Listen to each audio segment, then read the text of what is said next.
स्वागत है दोस्तों आप सभी को हिंदी कहानियाँ की एक और नए कहानी में। आज की कहानी गलतियों की सजा के बारे में है। कहानी शुरू करने से पहले अगर आप चैनल में नए हैं तो सब्सक्राइब करके बेल आइकन को दबा लीजिए। 13वीं शताब्दी की बात है। रत्नांबर जयपुर राज्य का एक छोटा किला था। किले के राजा हमीर देव थे। वह जैसे ही वीर थे वैसे ही धर्मात्मा और साहसी थे। उस समय दिल्ली का सुल्तान अलाउद्दीन खिलजी थे। वह विभिन्न स्थानों से पूरे हिंदुस्तान को अपने अधीन कर रहे थे।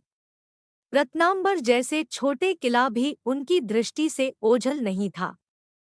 उन्होंने एक बार शिकायत की थी कि उनके दुश्मन ने रत्नांबर के किले में छिपा हुआ है।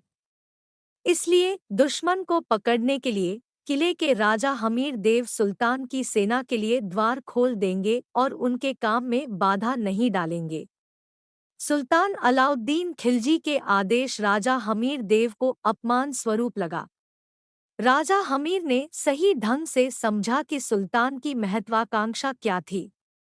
दिल्ली के सुल्तान को एक दूत द्वारा सूचित किया गया कि रत्नांबर किले में सुल्तान का कोई शत्रु छिपा नहीं है। दुश्मन को पकड़ने के बहाने किसी और के सैनिक को किले में प्रवेश नहीं करने दिया जाएगा। अलाउद्दीन की आज्ञा न मानने का परिणाम सभी जानते थे। फिर भी लोगों ने राजा हमीर का समर्थन किया और किले की रक्षा के लिए तैयार हुए, क्योंकि मान सम्मान और स्वाभिमान की रक्षा के लिए आत्मबलिदान करना उचित है। किला एक ऊंची पहाड़ी पर स्थित था। वहां जाने के लिए कोई उचित मार्ग नहीं था। राजा हमीर पहाड़ी के ऊपर बड़ी बड़ी चट्टानों और किले में निवास करने वालों के लिए बहुत सारे खाना और बाकी जरूरतमंद चीजें रखे और अलाउद्दीन के सैनिकों की प्रतीक्षा की। जब मुगल सैनिकों ने किले पर चढ़ने की कोशिश की तो उन्होंने पत्थर फेंककर विरोध किया। पत्थर के दबाव से कई सैनिक और घोड़े मारे गए। बार बार आक्रमण करके अलाउद्दीन ने अनेक हथियार और सैनिक खो दिए। जब युद्ध करके रत्नांबर किले को जीतने की आशा मुरझा गई तो उन्होंने कूटनीति का सहारा लिया। राजा हमीर देव के सेनापति से अलाउद्दीन ने खुफिया तरीके से गठबंधन बनाए।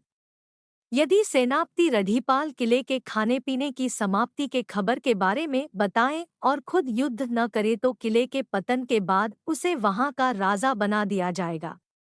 लालच किसको पसंद नहीं। सेनापति रेढ़ीपाल इतना बढ़िया मौका क्यों छोड़ेंगे। उन्होंने अपने देश और जाति का सम्मान छोड़कर अपने स्वार्थ के अधीन हो गए। सुल्तान के प्रस्ताव पर सहमति जताते हुए सेनापति किले की खबर भेजते रहे। परिणामस्वरूप सुल्तान के सैनिक अब और नहीं लड़े और किले की निगरानी करने लगे। दिन पर दिन, महीने पर महीने बीतते गए। किले के अंदर धीरे धीरे खाने पीने का सामान खत्म होता जा रहा था। अवसर देखकर सेनापति ने सुझाव दिया कि सैनिकों को भूखा मारने से बेहतर है कि युद्ध किया जाए।